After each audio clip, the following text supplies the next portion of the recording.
Sampurasun Sadayana, hari ini kembali lagi di podcast kita Ganjar for Presiden 2024. Aku di sini ada sebelah aku ada Pak Eka sama Teh Jihan. Halo Pak Eka, ya, halo. Gimana kabarnya Teh Jihan? Alhamdulillah. Baik ya Pak ya.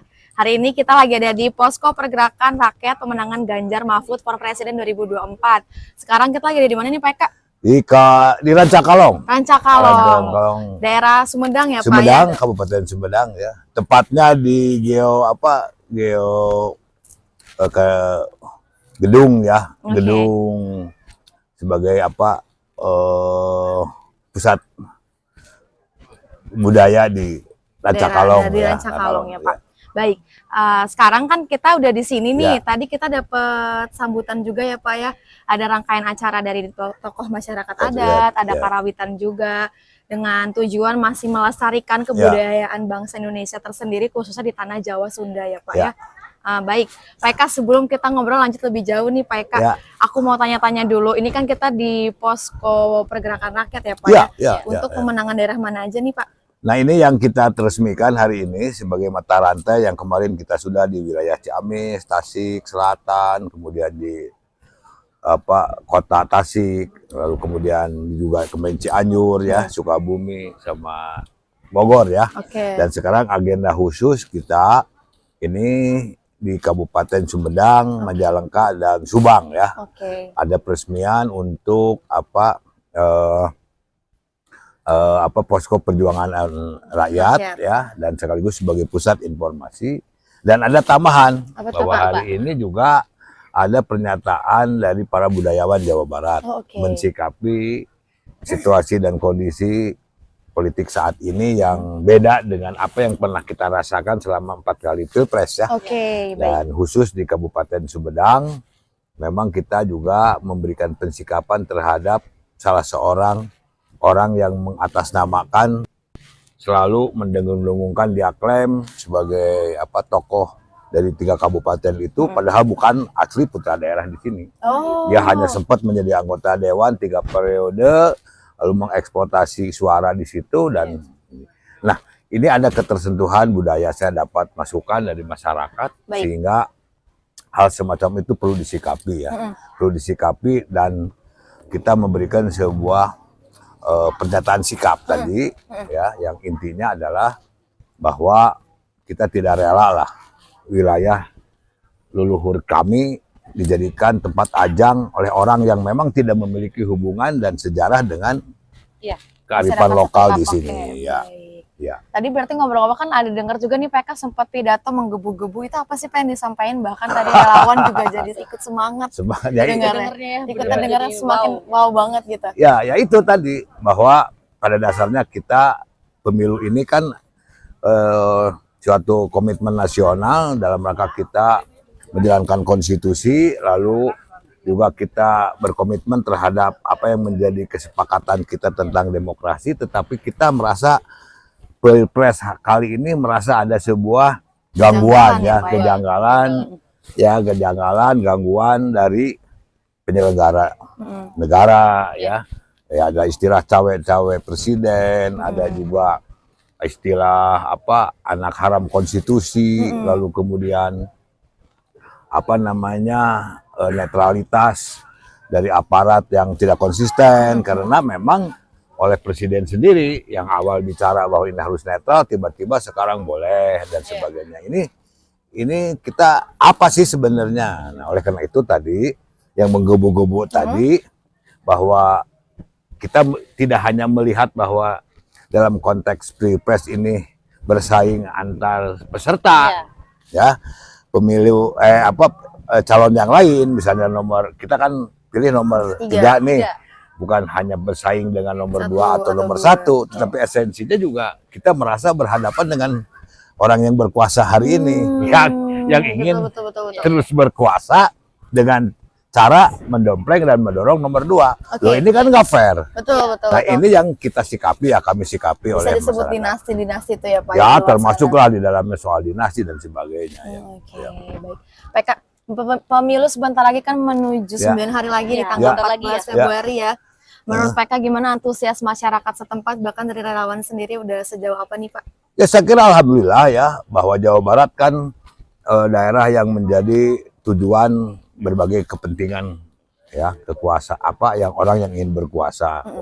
Dan hal itu logis saja karena memang Jawa Barat adalah pemilih yang terbesar, jumlah penduduk yang terbanyak ya.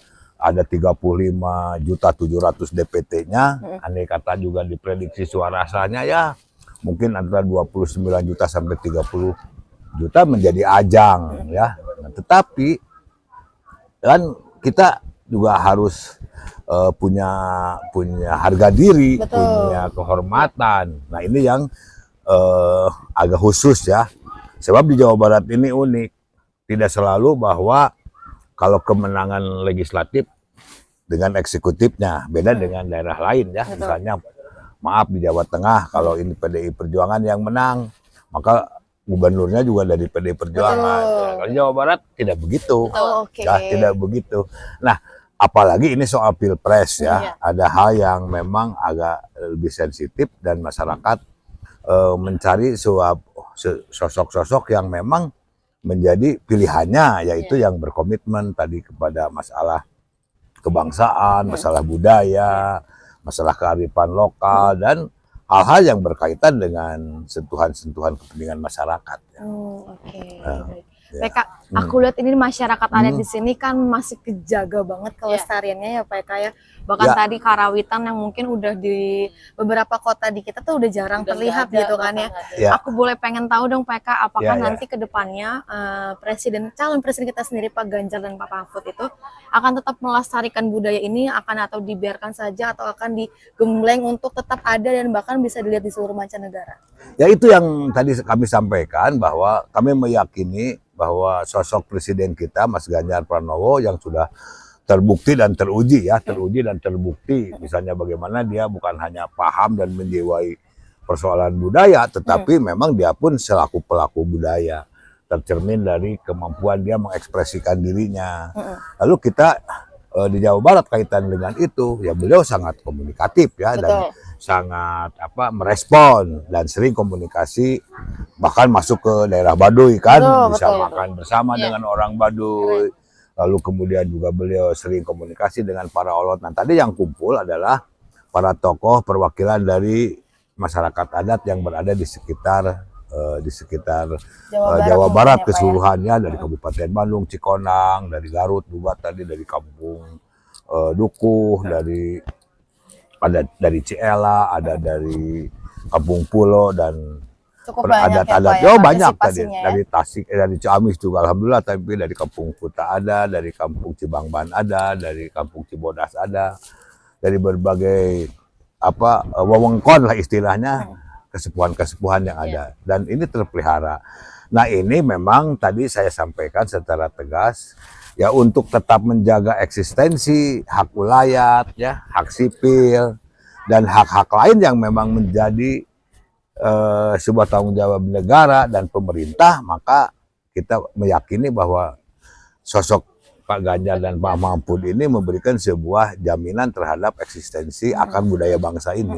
Ya, makanya tadi bahwa lahirnya kita sebagai bangsa yaitu dari pergerakan budaya. Dan kita menyebut Yong Ambon, Yong Sulibas, Yong Sunda, Yong Jawa. Nah, Yong ini adalah kan budaya lokal.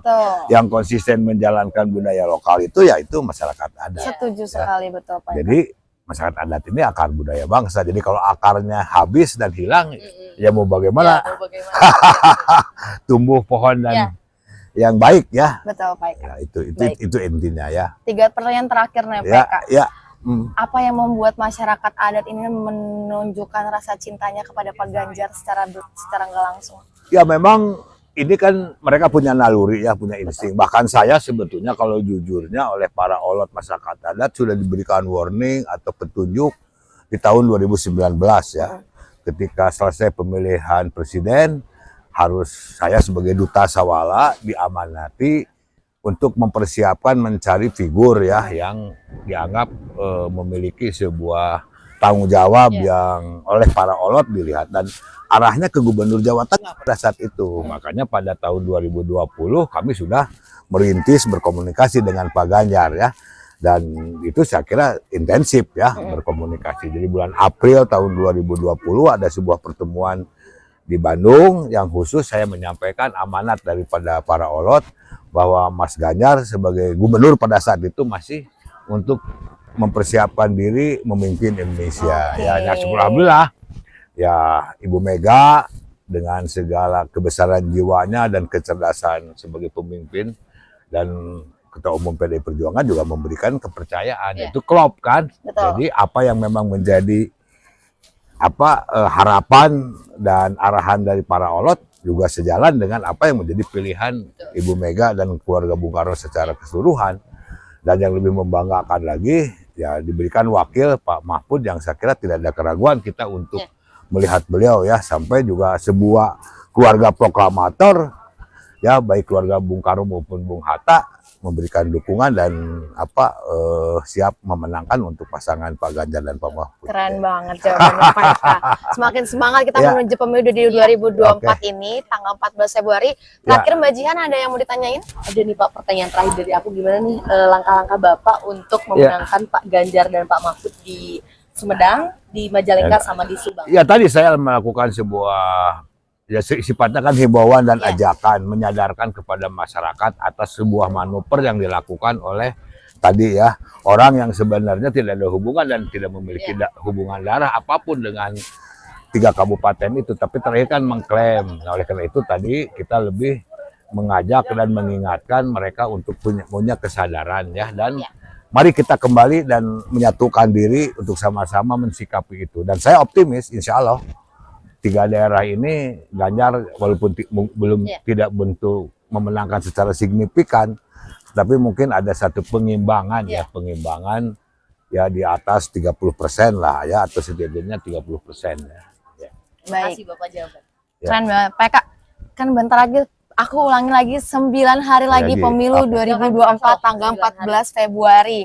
Buat masyarakat yang belum bisa nentuin pilihannya, jangan lupa pilih nomor 3. Dan next kita bakal roadshow kemana lagi nih Pak selain ini? Kita akan konsentrasi di Bandung Raya sampai ke tanggal 14 ya. Siap. Nanti ajak kita lagi ya Pak. Ya, insya Allah. Ajak kita lagi. Sebagian ada yang ke Jabar Selatan lagi dipimpin oleh Kang Mamai. Saya ditugasi untuk berkonsentrasi di Bandung Raya. Siap. Semangat terus Pak Eka. Semoga kita sehat selalu sampai bertemu di tanggal 14 Februari nanti di 2024. Sampai jumpa. Ya. Salam 3 jari. Salam 3 jari. Ya.